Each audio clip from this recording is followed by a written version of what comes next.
Subscribe कीजिए अपनी YouTube channel physics wave को।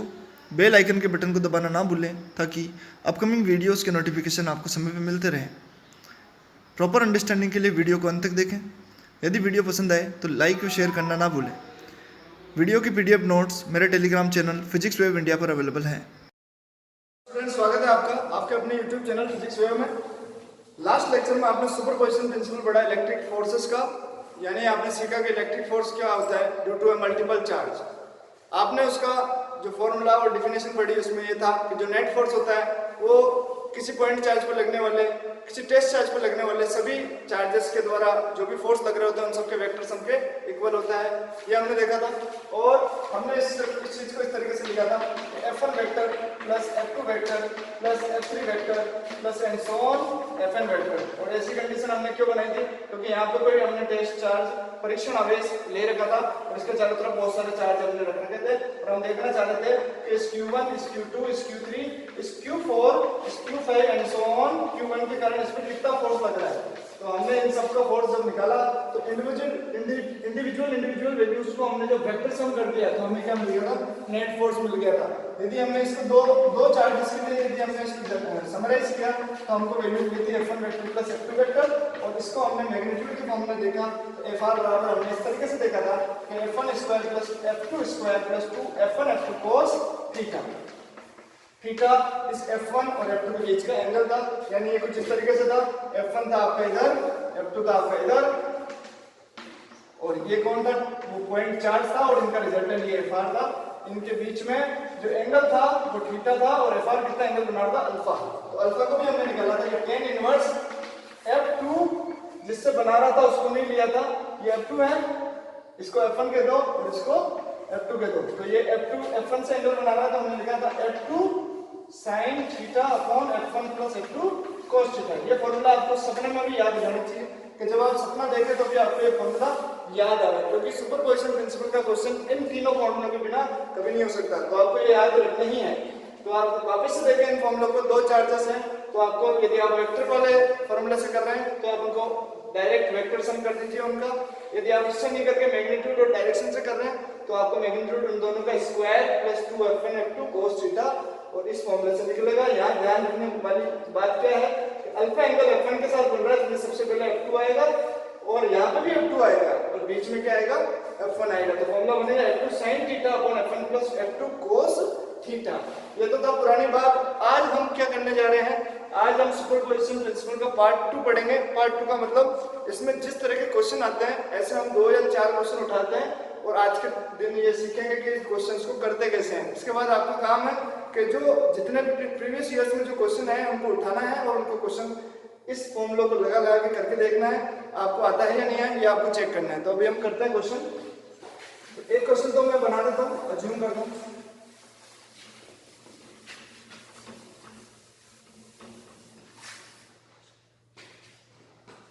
देखिए क्वेश्चन नंबर 1, यहाँ पे कोई पॉइंट चार्ज है, जैसे माइनस में ले लेता हूँ, -2 कूलम ए पॉइंट पे, ये कोई पॉइंट है बी और ये कोई पॉइंट है सी।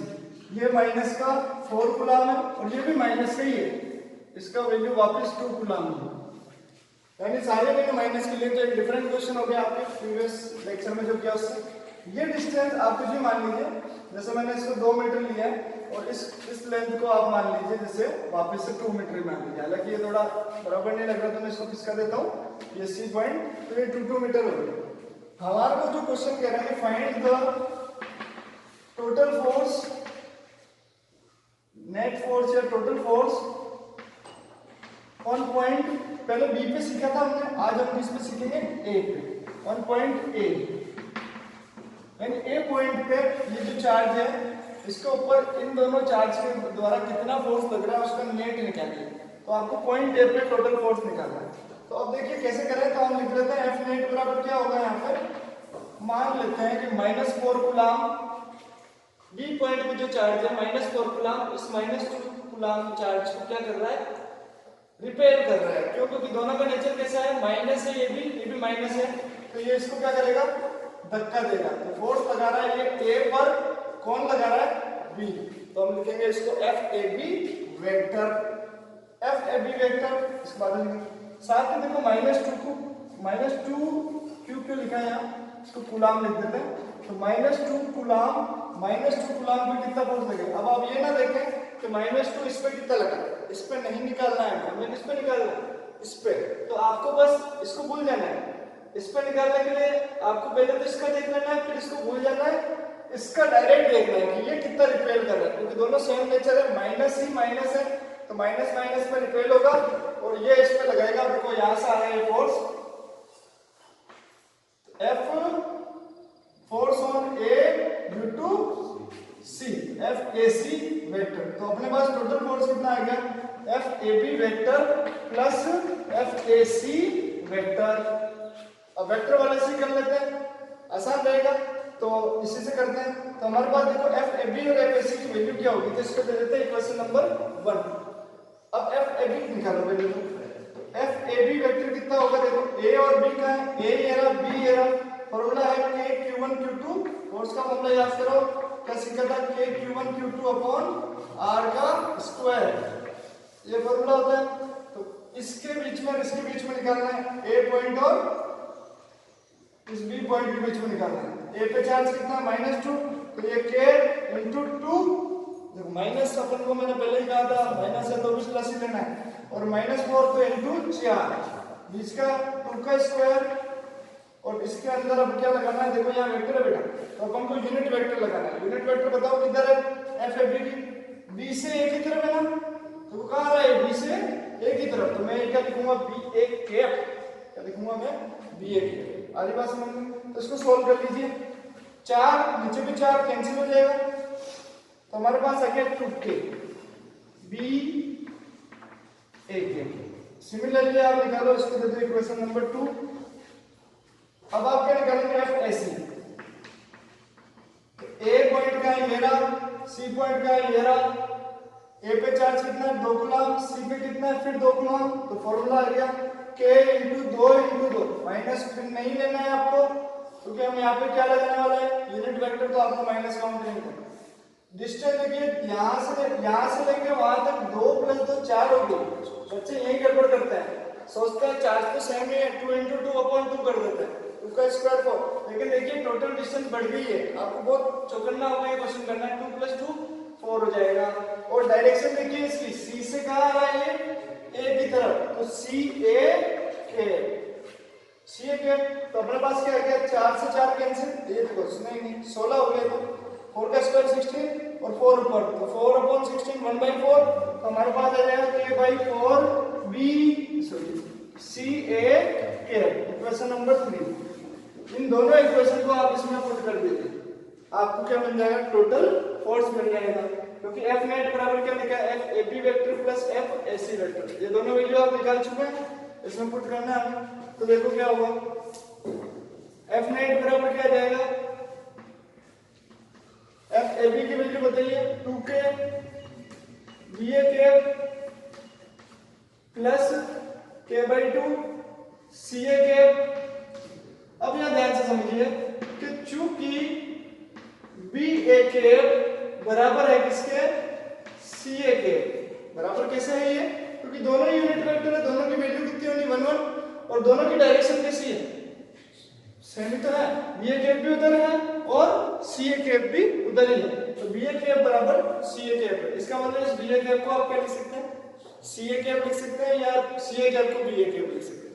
तो हमारे पास F नेट कितना आ गया, vector 2K BA cap plus K/2 BA cap, मैंने CA कैप को क्या बना दिया, BA कैप लिख दिया, तो 2K plus K/2, BA cap common आ जाएगा, तो 2K प्लस K/2, तो देखो K भी कॉमन आ रहा है, तो इधर तो निकाल लो K कॉमन, इधर बचेगा 2 + 1/2, और इधर क्या आ जाएगा common, BA cap, 2 + half 2.5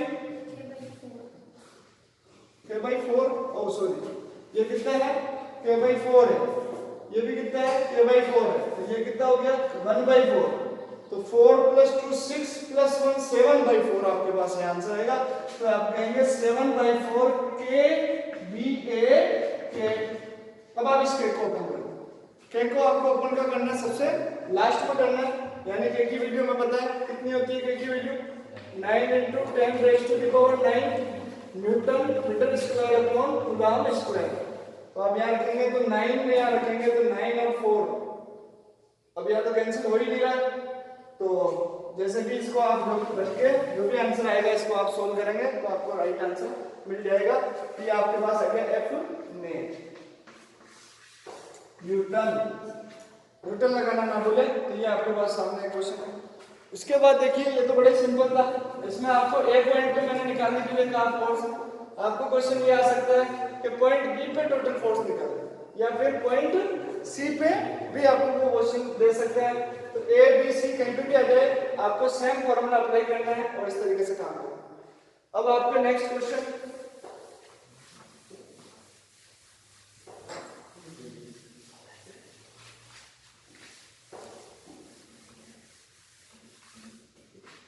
question number 2 ऐसा है कि पॉइंट ए यहाँ है, पॉइंट बी यहाँ है और पॉइंट सी यहाँ है। एक ट्राइंगल बन रहा है और ये ट्राइंगल कैसा है, इक्विलैटरल ट्राइंगल है। पॉइंट ए पे जो चार्ज आपको दे रखा है वो है +2 कूलम्ब, इस पे जो चार्ज दे रखा है वो है -4 कूलम्ब। क्यों लिख देता हूँ इस बार, क्वेश्चन में क्यों लिख दे। और यहाँ पर कितना चार्ज है, ये है आपके पास +q। ये क्वेश्चन ए पॉइंट पे 2 कूलम्ब 2q, बी पॉइंट पे -4q, सी पे +q। और ये इक्विलैटरल ट्राइंगल है इसलिए इसमें हर एंगल कितना है 60 डिग्री हमें पता है। साथ ही हर साइड की जो डिस्टेंस है वो भी हमें पता है। मान लेते हैं ये कि ये डिस्टेंस कितनी है d है, ये डिस्टेंस कितनी है d है, या ये तीनों भी सेम होगी या l मान सकते हैं, आपकी जो मतलब कह रहा है कि find the net force at point A, find the net force at point A. इस पॉइंट पे टोटल फोर्स निकाल, यानी इस पे आपको फोर्स निकालना है तो इसके चार्ज को तो आपको देखना ही नहीं, आपको देखना है इसको और इसको, यानी ये इस पे कितना लगा रहा है और ये वाला चार्ज इस पे कितना फोर्स लगा रहा है, ये हमें जानना है। तो सबसे पहले अपन देखें बी किस कारण कितना, तो बी कैसा चार्ज है माइनस और ये कैसा चार्ज है प्लस, तो क्या करेगा अट्रैक्ट करेगा। अरे माइनस वाला प्लस को क्या करेगा अट्रैक्ट करेगा। इस फोर्स की वैल्यू क्या हो जाएगी F force on A due to B, और डायरेक्शन क्या होगी इसकी नीचे की तरफ। साथ ही देखें ये प्लस का है और ये भी प्लस का है, तो ये वाला प्लस का इसको क्या करेगा रिपेल करेगा। तो इसकी जो फोर्स की डायरेक्शन जाएगी वो कैसे जाएगी, धक्का लगेगा, ये धक्का लगेगा। तो ये फोर्स जो है force on A due to C. ये क्वेश्चन पिछले वाले क्वेश्चन से डिफरेंट क्यों है, क्योंकि यहाँ पर जो एफ ए सी और एफ ए बी जो दो फोर्स है वो सेम डायरेक्शन में नहीं है। क्योंकि मैं यदि इसको ऐसे लिख दूं तो एफ नेट बराबर तो यहाँ हो गया F A B vector plus F A C vector, तो मुझे पता नहीं है बच्चों कि दोनों एक डायरेक्शन में मतलब इनके बीच में एंगल कितना, अभी मुझे नहीं पता। उस क्वेश्चन में क्या हो रहा था, आपने देखा था कि एफ ए बी भी इधर ही था और एफ ए सी भी इधर ही था। तो हमको यूनिट वेक्टर पता थे, एक तो था बी ए के और एक था सी ए के, तो हमने इसको जोड़ दिया था यहाँ पे और बी ए के और सी ए के एक जैसे थे, तो हमारा आंसर भी आ गया।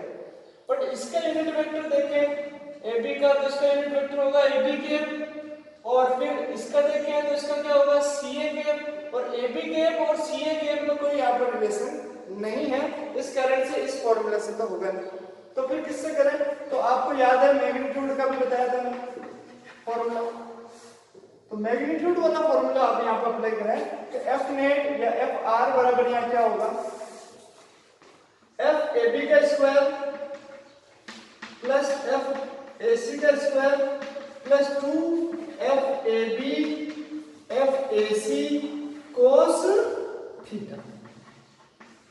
अब ये थीटा यहाँ कितना है ये भी पता लगाना, तो दोनों फोर्स के बीच में एंगल यानी ये इस 2q को मैं यहाँ लिख देता हूँ, अपन कंफ्यूज नहीं होंगे।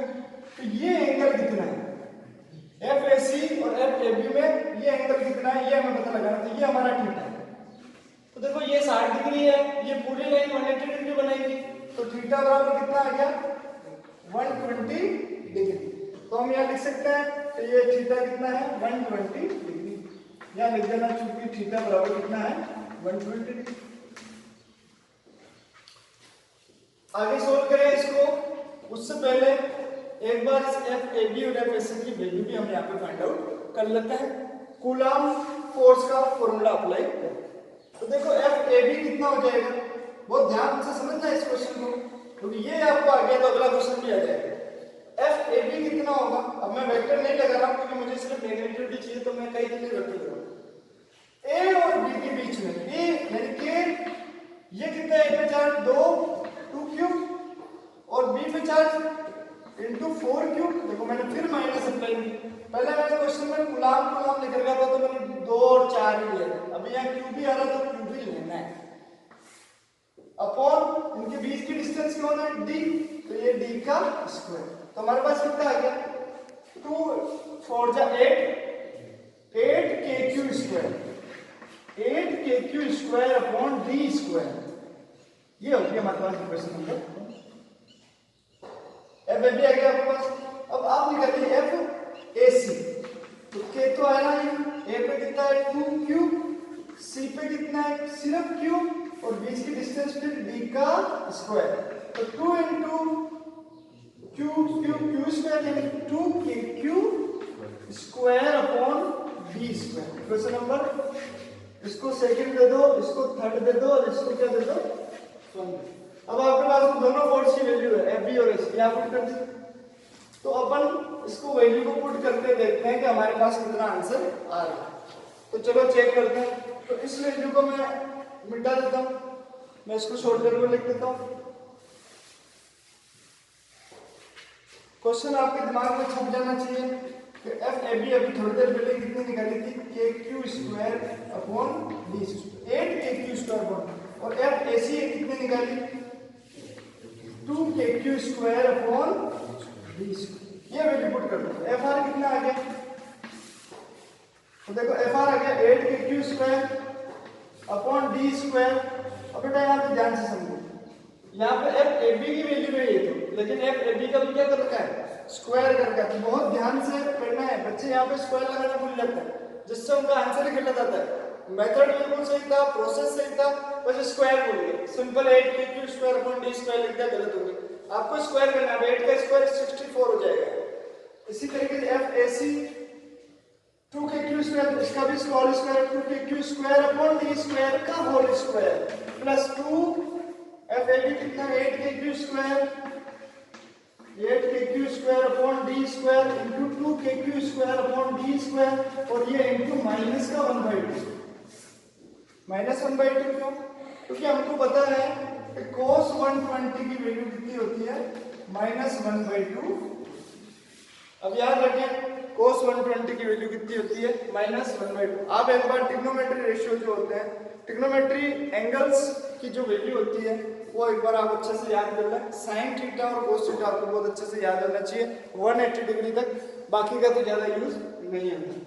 अब आप देख रहे हैं कि यहाँ पे मैथ्स क्यों काम आ रही है, तो आपको एक चीज ध्यान रखनी चाहिए कि फिजिक्स जो है, यदि फिजिक्स किंग है तो mathematics is the queen of that field, यानी मैथमेटिक्स फिजिक्स की क्वीन है, और क्वीन के बिना फिजिक्स का, अभी कभी भी किसी किंग का बिना क्वीन के काम चलता है क्या, नहीं चलता ना। तो फिजिक्स का भी काम बिना मैथमेटिक्स के यहाँ पे नहीं चलता।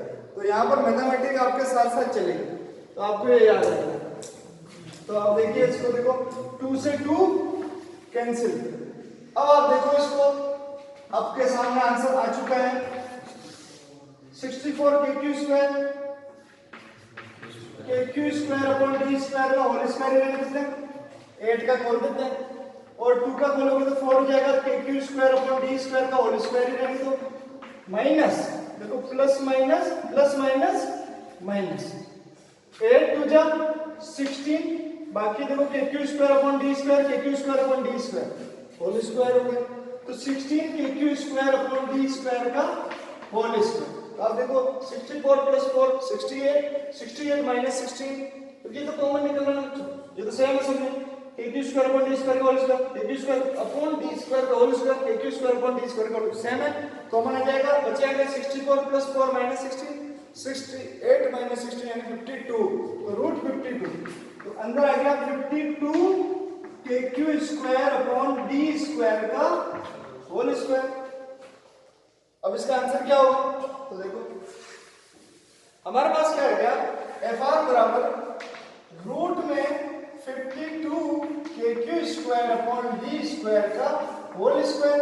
तो होल स्क्वायर से इसका रूट तो हट जाएगा, तो ये तो बाहर आ जाएगा और इधर क्या ले जाएगा रूट में 52 और ये KQ square upon D square. ये आपके पास में रिजल्टेंट ये आपका। अब आपसे पूछे कि एंगल डायरेक्शन अल्फा भी तो पूछता है, यानी ये जो रिजल्टेंट आया इनके बीच में कहीं पे ये रिजल्टेंट आया AC और AB के बीच में आएगा रिजल्ट। आप याद करें कोई भी दो वेक्टर यदि ऐसे हैं तो इनका जो परिणामी या रिजल्टेंट होगा वो इनके बीच में ही आएगा। यानी F1 F2 यदि ऐसे हैं तो इनके बीच में मतलब फिक्स नहीं है 45 डिग्री, यानी 120 तो 60 बना लेगा, ऐसा कुछ नहीं है, लेकिन हाँ इनके बीच में ही कहीं आएगा। अब वो कितना एंगल बना के आएगा वो हमें फाइंड आउट करना है अल्फा।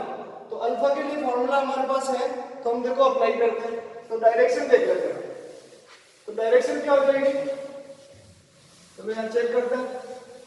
तो डायरेक्शन ऑफ रिजल्टेंट ये भी मिटा दो,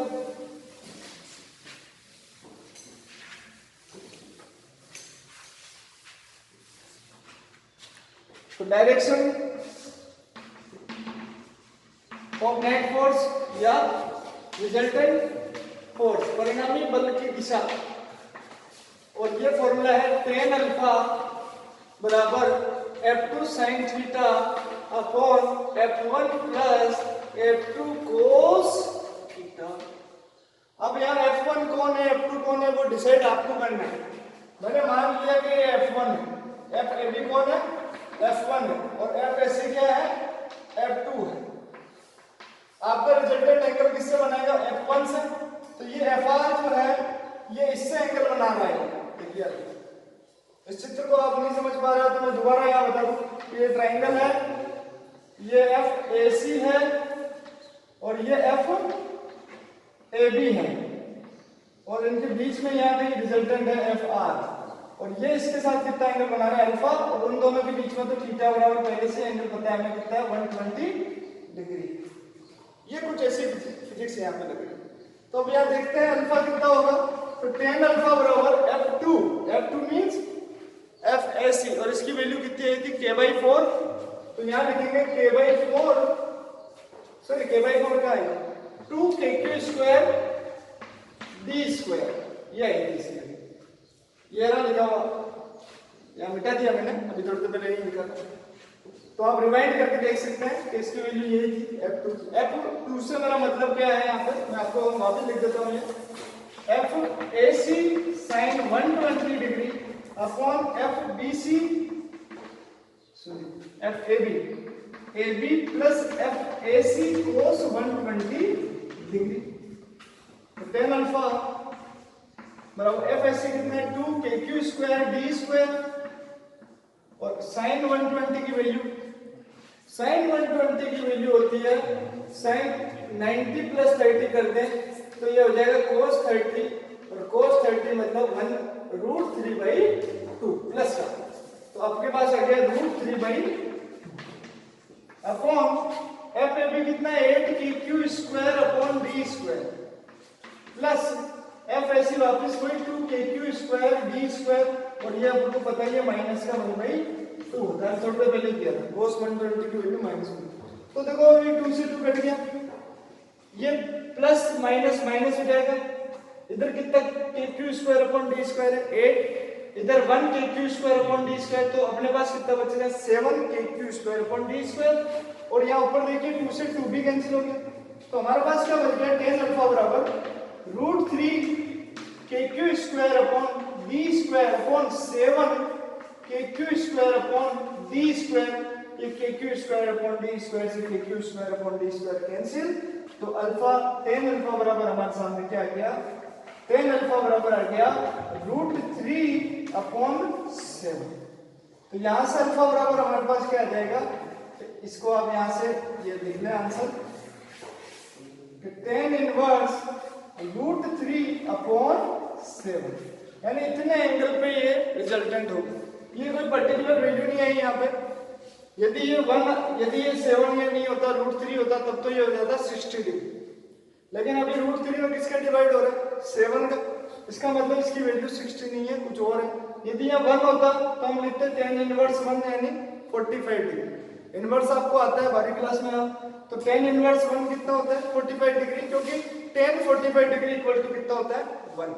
तो यहाँ पर तो कुछ अलग ही वैल्यू आ रही है, तो इसको आप न्यूमेरिकल सोल्व करके, जैसे √3 की वैल्यू 1.732 होती है वो, और 1.732 में 7 का डिवाइड करके जो पॉइंट्स में वैल्यू आएगी, उस पॉइंट्स की वैल्यू के लिए कितना डिग्री tan होता है वो आपको यहाँ पर आंसर आएगा। तो आपको इतना नहीं देना होता है, क्योंकि आपको इतना नहीं पता है। tan की जो टेबल होती है उससे आंसर निकलेगा, तो अपन इसको यहीं पे ही आंसर दे सकते हैं कि अल्फा कितना है? tan इनवर्स √3/7 है, और ये एकदम राइट है। और ये अल्फा किसके साथ बन रहा है? इस फर्स्ट फोर्स के साथ, FAB के साथ। इसीलिए हमने यहाँ पे ऊपर क्या लिया था? FAC। ये आपको क्लियर रखना। तो आपके ये पूरा क्वेश्चन कंप्लीट हो गया। तो डायरेक्शन भी निकाल ली और रिजल्टेंट भी निकाल लिया 8.8। एक लास्ट क्वेश्चन और करते हैं स्क्वायर का। एक लास्ट क्वेश्चन और देखिए।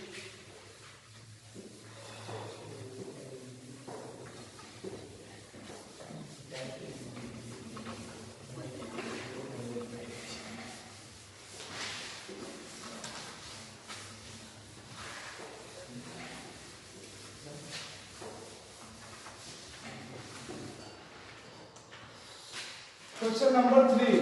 एक स्क्वायर है, 4 चार्ज इस तरीके से रखे हुए हैं एक स्क्वायर के कोनों पे, कि इस स्क्वायर के कोनों का नाम मैं ABCD दे दूं, और इन तीनों कोनों, जैसे इन चारों कोनों पे कुछ इस प्रकार से चार्ज रख दूं, यहाँ +Q है, यहाँ पे भी +Q है, और ये भी +Q है, और यहाँ पे कैपिटल Q। कुछ ऐसा चार्ज दे, 3 तो सेम चार्ज है, अनदर चार्ज, और आपसे पूछ रहा है कि इस कैपिटल Q पे टोटल चार्ज कितना लगेगा। टोटल चार्ज नहीं, टोटल फोर्स कितना लगेगा। तो आपको वो कह रहा है कि find the net force with direction,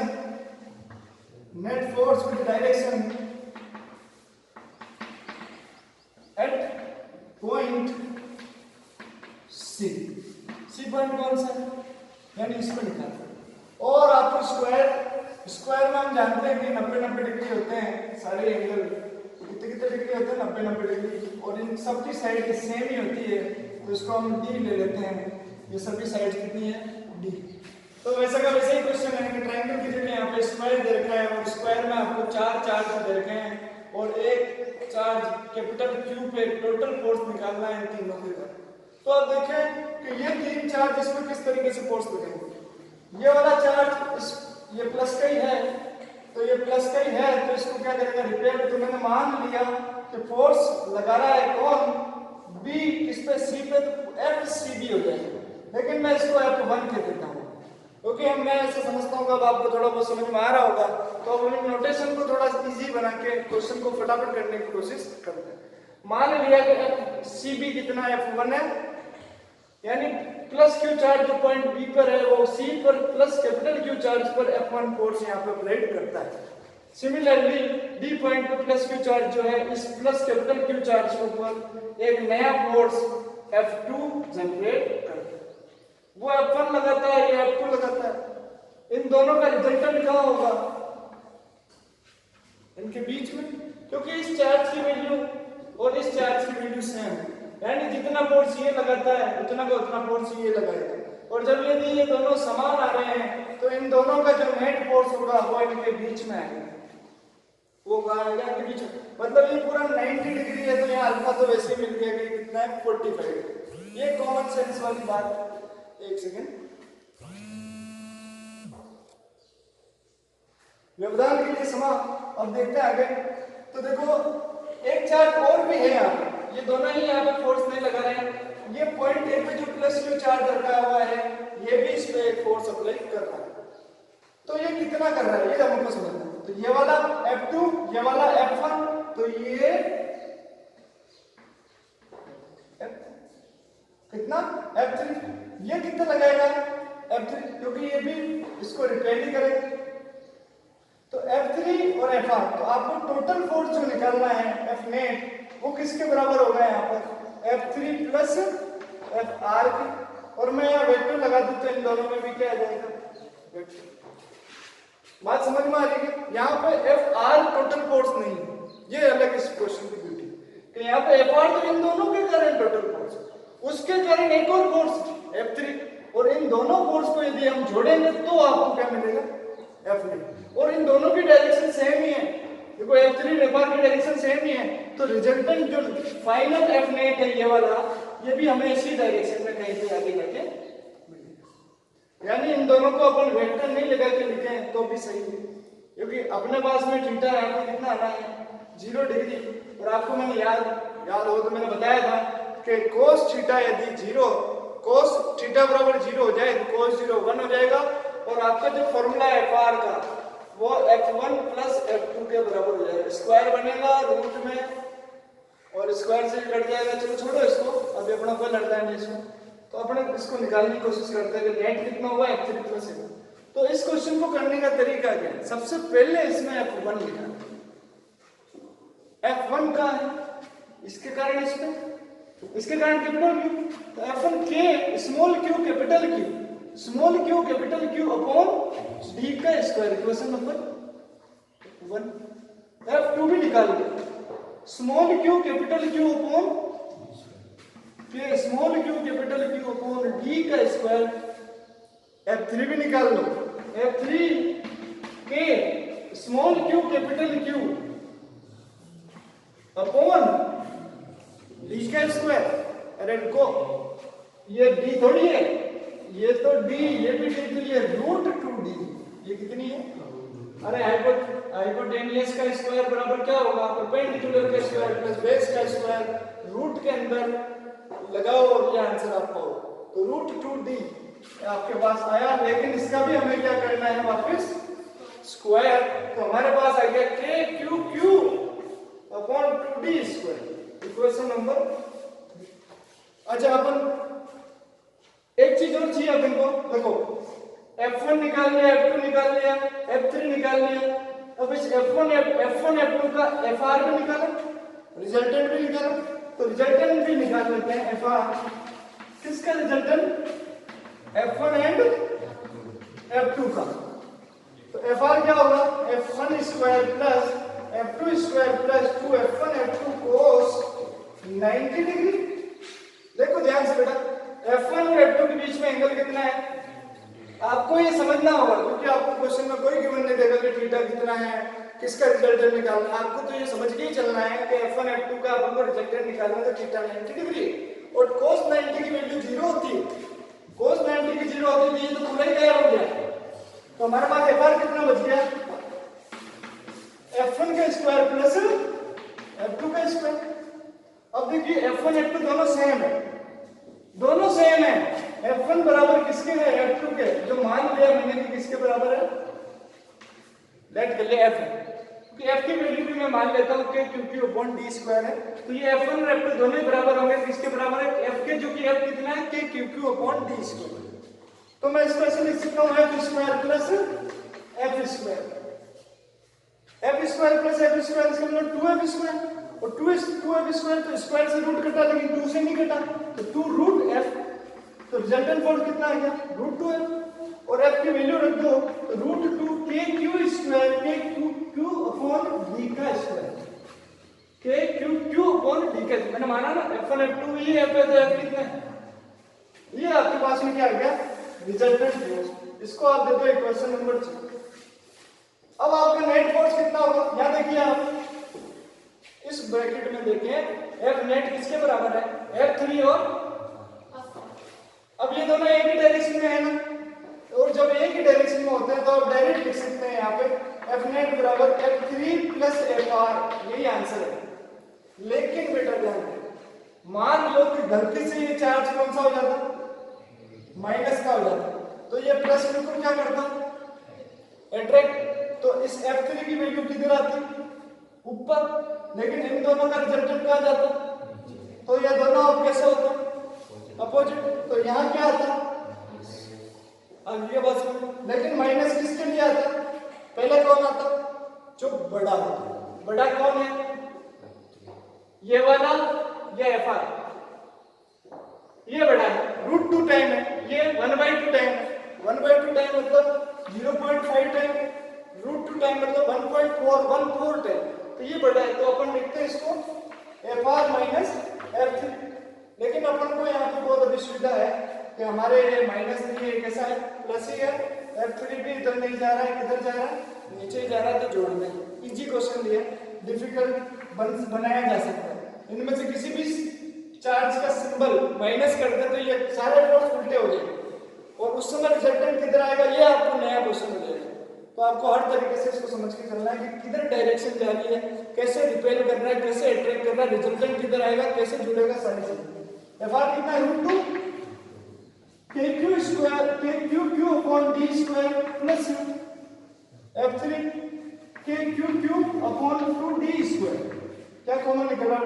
KQ³ बाहर निकल के निकाल दो बाहर, KQ³ कॉमन, अंदर बचा √2 प्लस 1/2। आ गया आंसर। तो नेट फोर्स कितना आ गया? KQ³/d² √2 plus 1/2। अब यहाँ पे वो चार्ज की वैल्यू देखा कि माना कि स्मॉल क्यू चार्ज है 1 कूलम या 2 माइक्रोकूलम या 5 माइक्रोकूलम, कैपिटल क्यू चार्ज है 10 माइक्रोकूलम, इनके बीच की डिस्टेंस है 2 सेंटीमीटर, पर तो आ जाएगा आंसर। K की वैल्यू 9 × 10⁻⁹ तो अपन को तो सिंबल्स में करना आ गया, तो वैल्यू रख के भी हम आंसर निकाल लेंगे। लेकिन वैल्यू रखनी कब है? लास्ट में। वैल्यू कब रखनी है? लास्ट में। और ज्यादातर सीबीएसई में वैल्यू बेस्ड क्वेश्चन नहीं आते, ऐसे ही आते हैं। तो डायरेक्ट आपको करना। अब यहाँ पर नेट फोर्स ही है, अभी डायरेक्शन नहीं है। तो डायरेक्शन, तो नेट फोर्स की डायरेक्शन हमको सीधी ही दिख रही है 45 डिग्री। तो अल्फा बराबर आप लिख सकते हैं डायरेक्टली 45 डिग्री है। लेकिन आप निकालना चाहे तो भी निकाल लें, उससे भी आ जाएगा, क्योंकि F3 और FR की डायरेक्शन सेम है। तो FR की डायरेक्शन निकाल लें। और FR की डायरेक्शन कैसे निकलेगी? F2 sin theta upon F1 plus F2 cos theta, theta 90 है। तो आपके पास में आंसर आएगा कितना? 45, 1 बचेगा, 1 से 45 डिग्री। मैं करके दिखा देता हूँ, 1 सेकंड लगेगा मुझे। यहाँ लिखेंगे कि चूंकि FR और F3 की डायरेक्शन सेम है, so direction of FR, direction of resultant force, तो ये आ जाएगी अल्फा बराबर tan इनवर्स, मैं थोड़ा इसको tan को उधर लिख दो, tan अल्फा बराबर F2 sin theta upon F1 plus F2 cos theta, F2 cos theta, F2 की तरह ये रहा। तो यानी अल्फा किसके साथ बना रहा हूं? 1 के साथ, ध्यान रखना।